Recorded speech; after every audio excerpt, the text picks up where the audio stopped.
Welcome students. Let us continue with one another lecture in the series. We are about to study some more important concepts related to Income Tax Act 1961. Today's topic is quite interesting. It's about agricultural income. Let us see. You can note down the section, that is section 2, subsection 1A defines agricultural income.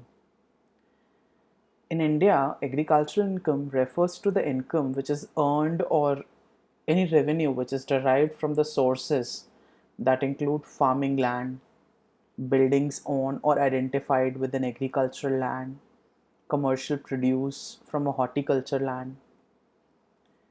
So it is like any source of income that a person produces from agricultural land comes under this particular category. See, it is in reference, like it is particularly mentioned that in India it is considered like this because it is differently treated in different countries. And if we see towards American countries and other Western countries, their agriculture is almost fully mechanized. But in India, still labor and manual labor is actually needed in that particular area. So we do have a different regime. If you see that what all comes under any income which can be called as agricultural income, is like that when you are earning any money or any revenue from a source which comes from farming land is considered as agricultural income. If you are having any building on agricultural land and you are having income from that, that is not income from house property, that is income from agricultural land, because your that particular building is on agricultural land, and in general they are not used for any other purposes except either they are treated as granaries to store the food, to store the food grains basically, and sometimes for the farmer's own residential purpose, or sometimes they may be given to the laborers to survive in that particular land only and to save their time and energy to travel. So any produce from any agricultural land or horticultural land is considered as agricultural income under section 2 subsection 1A of Income Tax Act 1961. Now let us see as per the section in what ways agricultural income is defined. It is defined in four basic parts. Till now, what you have studied under heads of income, that there is an income called income from house property, which counts for rent that you fetch from your house property in general. But here, see an important feature. If that particular rent or revenue is being derived from a land or any building appurtenant to that particular land, in the vicinity of that land, then it is considered as agricultural income if it is used for agricultural purposes. So any rent revenue which is derived from land which is situated in India, in the geographical boundaries of the country, then only obviously it would be considered and is used for agricultural purposes. First point is quite simple. Then any income which is derived from such land by agricultural operations, including the processing of agricultural produce, so as to render it fit for market or sale of such produce. I'm not talking about packaging of the agricultural produce. Here I'm talking about processing. Like, after harvesting, there are many processes involved in making it readily available to the customer. I'm not talking about FMCG product that you buy from the market and you consume. I'm talking about that suppose if I take example of pulses or lentils, they need further processing. You must have seen these days that people being health conscious are consuming unpolished lentils. So these all processes after harvesting, whatever processing is needed to make that product edible or usable, or converting it into usable form. So if you are generating any income from any such agricultural operation, like harvesting, processing it for the, like in this, the best example I can give you is the oil seeds. The oil seeds are produced in the agricultural farmlands, okay, but they are not in the form to um, consume. So in order to produce oil from those oil seeds, certain agricultural operations are performed. So if any income is deriving from any such operation which is involved in the processing of the agricultural produced, so that it becomes fit for the market to take it as a product to sale, is also considered as agricultural income. Now let's see next category. Any income which is attributable to a farmhouse subject to satisfaction of certain conditions specified in this particular section in this regard. Here we are not talking about the farmhouses being treated that party lawns. Here we are not talking about that. Farmhouses particularly attributed towards the agricultural purpose only, where vegetables, fruits are being produced, other processing is being done, maybe storage is being done. So any farmhouse which is subject to such conditions, basically involved in agricultural produce, operations related to agriculture produce, is considered as agricultural income. Any income derived from the saplings or seedlings which are grown in a nursery is also deemed to be an agricultural income. This is quite simple. Okay, let's move further. Let us try to clear out certain things like what agricultural income is and what agricultural income is not. I've collected few examples for you people here. In this particular slide, I'm giving you the examples of agricultural income. Here you are getting to know that these are the particular incomes that can be called as agricultural income. In the next slide, I've given you certain incomes which appear to be agricultural income, but they are actually not. So you'll be able to differentiate that which income is an agricultural income and which one is particularly not. So in this first example that I have set is that income derived from the sale of replanted trees is an agricultural income. Replanting of trees, I hope you all understand that. So any income which is derived from the sale of these replanted trees, income derived from the sale of seeds, this we just discussed in the previous slide. Rent received from the agricultural land, this is quite clear. Rent received from agricultural land is not an income from house property. It is an income from agricultural land, and you would be wondering that all this income is exempted from tax. You'll get to know in the next upcoming slides. As per section 10, it is being exempted from tax. Income from growing flowers and creepers means the whole flower industry. Exports are even there of flowers and other such things from India. So they all come under agricultural income.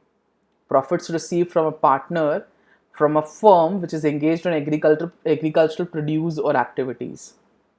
In general, if any partner receives any profit, that is considered as income from business profession, income from business basically. But here, if any partner is receiving any profit from a firm which is engaged in agricultural produce, will not go to that category, will be considered as agricultural income and can have the exemption from tax. See the last point, interest on capital that a partner from a firm engaged in agricultural operations receives. Firm needs to be engaged in agricultural operations. If he is earning any profit out of it, considered as agricultural income. If he is earning any interest on capital that he has invested in that particular business, if he has invested money, if he hasn't taken any loan, the liability is not to the outsider, it is to the insider only. So that situation also, interest on capital is being charged. So if the partner is receiving any interest on the capital that he has invested in the business, is also considered as an agricultural income as per section 2 subsection 1a. Now let us have a look to certain categories of incomes which are actually not agricultural in nature. They are non-agricultural. Here you see the first category, income from poultry farming. It is not farming, it is just the name farming is attached. Here I'm talking about agriculture, and poultry is related to animals, basically birds, hens, and all that. So it is not an agricultural income. Income from beehiving, same ways, it is also not considered as agricultural income. Any dividend that an organization pays from its agricultural income. If it is in the form of dividends, it is not agricultural income. Income from the sale of spontaneously grown trees. Replanting trees was different, but here they're talking about spontaneously grown trees are being sold. So it is also not an agricultural income. Income from dairy farming. Again, animals are being involved. The term farming is attached to this particular way of business, but it is totally involving animals. So dairy farming, where basically milking of cattle is done, and the dairy products are being produced out of milk like butter, ghee, etc. It is not agricultural activity. It is a non-agricultural income and will go to the category as the case may be, and many of them would go to income from business only and would be taxable. See this next point, income from salt which is produced after the land has flooded with seawater. Suppose a farmland has got flooded with seawater, and later on the farmer is able to produce salt from that particular land. It is also not an agricultural activity, though it is being done on agricultural land. Purchase of standing crop, again a non-agricultural activity. Royalty income from mines, mining, related to land, but it is not agriculture, not producing food like food crop or cash crop may it be, but it is mining.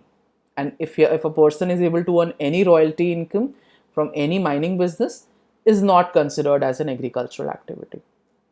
Income from butter and cheese making, that I have already told you, in dairy farming itself, it is not an agricultural activity, and basically it is obtaining butter from milk, and milk comes from animals, basically cattle, cows, buffaloes. So it is not an agricultural activity. Receipts from TV serial shooting in a farmhouse, like I told you, if you plan any, if we see these days weddings are being planned in these farmhouses, etc. These all are like income from business and are not considered under agricultural income. These were just few examples, it is not exhaustive list. Here I have just given you certain examples that what all can be called as an agricultural income and what all can be considered as non-agricultural income and would not be exempted from tax. Okay, the next in this I do have another part that I just told you, that is it taxable?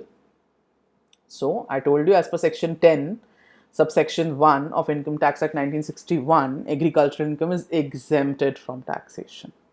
Quite relieving for the 50 to 60% of population who is actually involved in agriculture in India.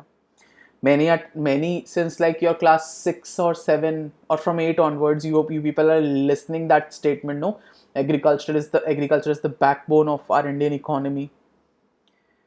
Class 9 onwards you must have heard that for sure. So here it gives a big relief to that particular category, because they are generally people who do a lot of hard work, and maybe that they are under privileged, like they may not have pakka houses, maybe may belong to rural areas. Many considerations are there due to which this income has kept into exemption and it is not chargeable to tax.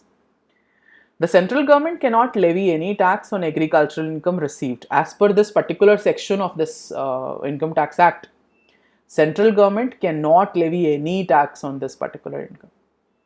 However, agricultural income is considered for rate purposes while assessing the income tax liability if the following two conditions are met. And the conditions are like net agricultural income is greater than 5,000 for the previous year.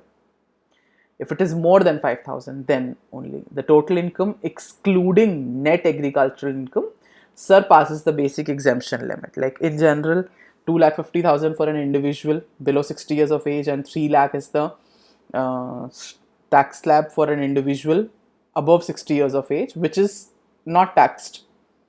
So total income which excludes net agricultural income, which surpasses this basic exemption limit, in that situation also it is considered. Now, if these two particular conditions are met, in that situation tax liability is there and it should be computed. Now the point is that how to compute it. Let us see certain steps that I have tried to keep for you here. Let us regard agricultural income as X and the other incomes, whatever from whatever sources you have, as Y. So X plus Y will give you the total income and it is computed as B1 here. Okay. Next, at step 2, let us regard the basic exemption slab of the income tax as A. So A plus agricultural income gives you the income from that particular part as B2. So the total income tax liability would come from B1 minus B2. See, here we need to note that if the individual's aggregate agricultural income is up to 5,000, the individual will have to disclose the agricultural income in the income tax return, the ITR that he files annually. In case the agricultural income crosses 5,000, the individual will have to disclose that the agricultural income in the ITR too. If it is up to 5,000, then he can disclose it in his ITR. Otherwise, if it crosses 5,000, then he would have to disclose it in the ITR too. Actually, this is form which is used while applying for the return of your income tax. Okay, for the agricultural income, here we're talking about section 54. Let us see what section 54 talks about. Section 54B of Income Tax Act 1961 provides a relief to the taxpayers who sell their agricultural land and use the sale, means whatever money that they have produced is being used to buy or acquire another agricultural land. In that case only they do have a relief. Section 54B provides a relief to those taxpayers who are selling their agricultural land at a particular place for any reason, and then they're using the sale proceeds, means whatever money they have received by selling their agricultural land, to use that, they use that particular money to acquire another agricultural land. To claim tax benefit under section 54B of the Income Tax Act, we do have certain conditions to be satisfied. Let us see. This benefit can only be claimed by an individual or an HUF, means it cannot be claimed by any body of individuals or AOPs or company or a firm or a business house or any other person. It can only be claimed by an individual or an HUF. The agricultural land should be used by the individual or his parents, his or her parents, for agricultural purpose for at least 2 years immediately preceding the date on which the exchange of land occurred. Means the date on which the agricultural land is being sold should not have been left barren. Barren in the sense that it should have been used in the immediately preceding years, at least for 2 years, preceding 2 years, it should have been used for agricultural purpose on which the land is being sold. So in case of HUF, the land should be used by any member of HUF, and in case of a person, it should used by him or by his or her parents in the previous 2 years. So these are the two things that are needed to be kept in mind. Now let us see further this what section 54B says. The taxpayer should purchase another agricultural land within 2 years. This is also a point. If you are not using that particular money, which money I'm talking about? I'm talking about this money that the taxpayer is obtaining by selling the agricultural land, and he's acquiring it, using it to acquire another agricultural land. He needs to do that within a period of 2 years. If he's not using it within 2 years, it may invite the liability of tax. So taxpayer should purchase another agricultural land within 2 years from the date of selling the old land. In case it is an incident of compulsory acquisition, the period of acquiring new agricultural land will be assessed from the date of receipt of compensation on which the compensation is being received. And one more thing that you need to note here, that section 10 subsection 31, capital gain shall not be chargeable to tax if the agricultural land is compulsorily acquired under any law. If it has been due to any compulsory acquisition, then it is not considered as capital gain. Otherwise, if you are not buying another land within a period of 2 years, it will be considered as a capital gain while you sell any agricultural land. So you need to buy another piece of land, agricultural land only, within a period of 2 years. But if it is a case of compulsory acquisition, then section 1037, subsection 37 says that it is not considered as it is not chargeable to tax under the head capital gains, and the consideration of which is approved by the central government or any banking regulator received on or after this particular date, because it on this we do have a regulation related to this particular date only, 1st of April 2004. Okay, to sum up, here I have kept a few important things for you people. In general, these questions come to students' mind. Now, let us see these frequently asked questions. What if the agricultural activities are carried on urban land? See, it does not matter whether the land is urban or rural. Income is derived from agricultural activity which is carried on on that particular land, be it be urban or rural, shall be treated as agricultural income and will be exempt from tax. So it does not matter whether it is that particular land is lying in city or in rural area, village, or etc. Basically, the land should be used for agricultural purpose. Okay, another question. Will income from animal husbandry be considered as agricultural income? This I informed in that slide where I was telling you that examples of non-agricultural income. Any income which is in which animals are involved, rearing of animals for any particular commercial purpose is involved, it is not considered as agricultural income. May it be business of honey where you rear out your bees, may it be dairy farming where cattle, cows, buffaloes, goats are being reared and their milk is being produced and further processed to produce various products. This all does not come, this all, like it is not a part of your agricultural income and is not exempt from tax, and it poses proper liability of tax. Next is that, is agricultural income wholly exempt from tax? I told you about section 54 and the other things, that agricultural income is wholly exempt from tax provided that the individual's total agricultural income is less than 5,000. And the total income excluding agricultural income should be less than basic exemption limit. That is 2,50,000 in case of a person less than 60 years and 3 lakh in case of a person who is above 60 years. So the income excluding agricultural income should be less than basic exemption limit. In that case, the income is fully exempted from tax. I hope these lectures are quite interesting for you people.